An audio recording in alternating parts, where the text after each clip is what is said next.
ഗുജറാത്തിൽ അപൂർവ വൈറസ് ബാധ. ചാന്ദിപുര വൈറസ് ബാധിച്ച് ഒരാഴ്ചക്കിടെ 8 പേരാണ് മരിച്ചത്. മരിച്ചവരിൽ 6 പേർ കുട്ടികളാണ്. ഗുജറാത്തിൽ അതീവ ജാഗ്രതാ നിർദ്ദേശം. ശ്രീനാഥ് ചന്ദ്രൻ മുംബൈയിൽ നിന്ന് ചേരുന്നു. ശ്രീനാഥ്, എന്താണ് ഇതേപ്പറ്റി അറിയാൻ കഴിയുന്ന വിവരങ്ങൾ?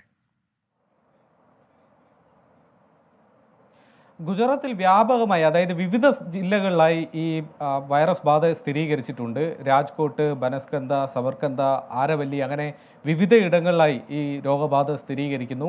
ഇതുവരെ 15 പേർ ചികിത്സയ്ക്കായി എത്തി എന്നതാണ് ആരോഗ്യ വകുപ്പ് പറയുന്നത്. കൂടുതൽ പേരിൽ രോഗലക്ഷണങ്ങൾ കാണുന്നുണ്ട്. പക്ഷേ ഇവരിൽ എത്ര പേർക്ക് ഈ രോഗമാണ് എന്ന കാര്യത്തിൽ ഒരു സ്ഥിരീകരണം ഇതുവരെ ഉണ്ടായിട്ടില്ല. പക്ഷേ 8 പേർ ഇതിനോടകം തന്നെ ഒരാഴ്ചക്കിടെ 8 പേരുടെ മരണമുണ്ടാകുന്നു. അതിൽ 6 പേർ കുട്ടികളാണ് എന്നത് ആശങ്കയുണ്ടാക്കുന്നുണ്ട്. ഈ രോഗത്തിൻ്റെ ഒരു സ്വഭാവം മുൻ ചരിത്രം വെച്ച് പലപ്പോഴും കുട്ടികൾക്കാണ് ഇത് കൂടുതൽ ഗുരുതരമായി മാറുന്നത്. നിലവിൽ ഈ രോഗത്തിന് ഒരു ചികിത്സ നിലവിലില്ല. ഇപ്പോഴുണ്ടാവുന്ന ലക്ഷണങ്ങൾക്കുള്ള ചികിത്സയാണ് യഥാർത്ഥത്തിൽ ആശുപത്രികളിൽ നിന്ന് നൽകുന്നത്.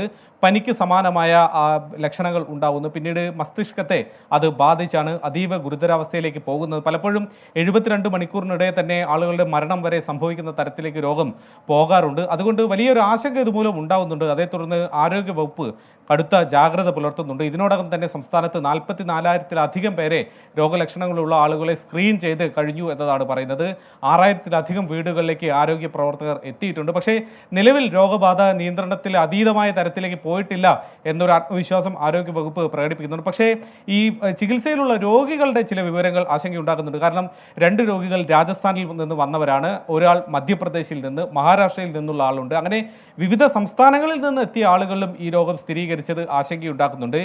ചാന്ദിപുര എന്നത് മഹാരാഷ്ട്രയിലെ ഒരു ഗ്രാമത്തിന്റെ പേരാണ്. 1965-ൽ അവിടെയാണ് ഈ രോഗം ആദ്യമായി ഈ വൈറസിനെ കണ്ടുപിടിക്കുന്നത്. അങ്ങനെയാണ് ആ പേരിലേക്ക് എത്തുന്നത്. പക്ഷേ 2003-ൽ ഇത് രാജ്യത്ത് വലിയ തരത്തിൽ പടർന്നു. ആന്ധ്രാപ്രദേശ്, മഹാരാഷ്ട്ര, മധ്യപ്രദേശ് അടക്കമുള്ള സംസ്ഥാനങ്ങളിലേക്ക് അത് പടർന്നു.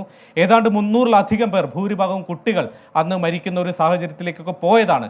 അതുകൊണ്ടാണ് ഈ രോഗം വീണ്ടും പടർന്നു തുടങ്ങിയത് ആശങ്കയാവുന്നത്. അതിന് ഈ ഘട്ടത്തിൽ തന്നെ തടയാനുള്ള ശ്രമത്തിലാണ് ആരോഗ്യ വകുപ്പ്.